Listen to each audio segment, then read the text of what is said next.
I am an educator, a gadget geek, a kayaker, a photographer, a traveler, an outdoors girl, and I am 40, and I am back in school. It's all been part of my journey to inform and educate others about environmental issues. I'm a type A personality, a planner, an organizer, and would love nothing more than for life to go according to plan, to travel along a straight, predetermined path marked with clear milestones. But in my personal journey, I've learned that often isn't the case, and following your dreams and interests can take you down a winding road. I grew up on Delmarva, spending as much time as I could outdoors. I had a strong interest in science, and a singular focus toward becoming a veterinarian, preferably an equine one.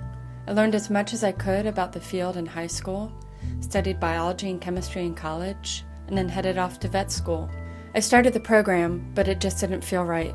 I called home crying one too many times when my dad pointed out, "No one is forcing you to do this." It was a statement that was both enlightening and terrifying. I'd never considered doing anything else, and that was the first fork in my path. My life took a 180-degree turn. My sister had paid her way through law school by working as a flight attendant, and she encouraged me to give it a try. So I did, taking a position with U.S. Airways that literally let me see the world while I bounced between bases in Pittsburgh, Baltimore, and Philadelphia. I started penning pieces for a travel blog while flying, which opened my eyes to love of writing. This, in turn, led me to a position as a science editor for a fledgling online textbook company, only to have the dot-com bubble burst a year later.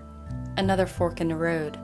So I made a turn and headed to graduate school. I completed a master's in journalism with a focus on science, and followed it with a stint in public service in AmeriCorps for Delaware State Parks, where I served as an environmental educator and an occasional pirate, which is a story for another day.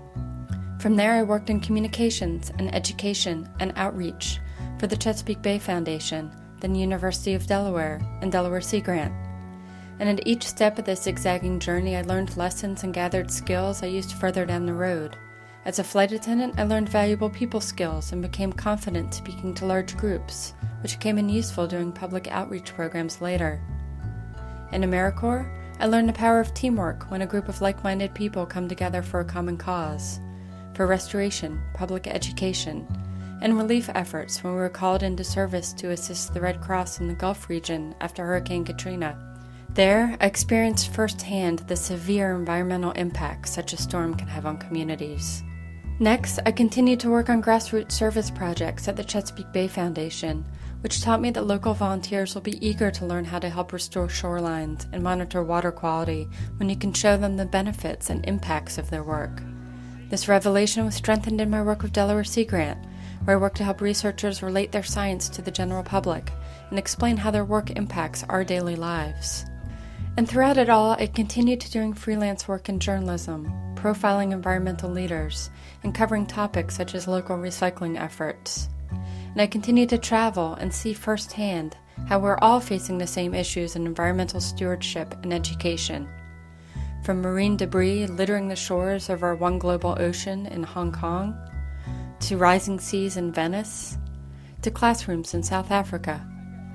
And that's why I am back in school, because I am aware of the global challenges we face, and I know that they need to be communicated clearly and effectively, and I realize education is key to fostering understanding and engaging the public to create change.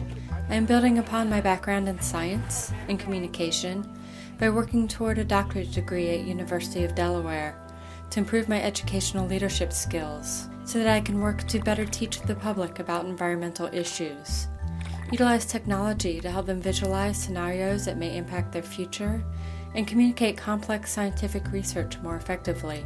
And I will continue to strive to be part of the solution, to educate myself and others. And I'm looking forward to where this environmental journey will take me next. As Henry David Thoreau once said, "Pursue some path, however narrow and crooked, in which you can walk with love and reverence."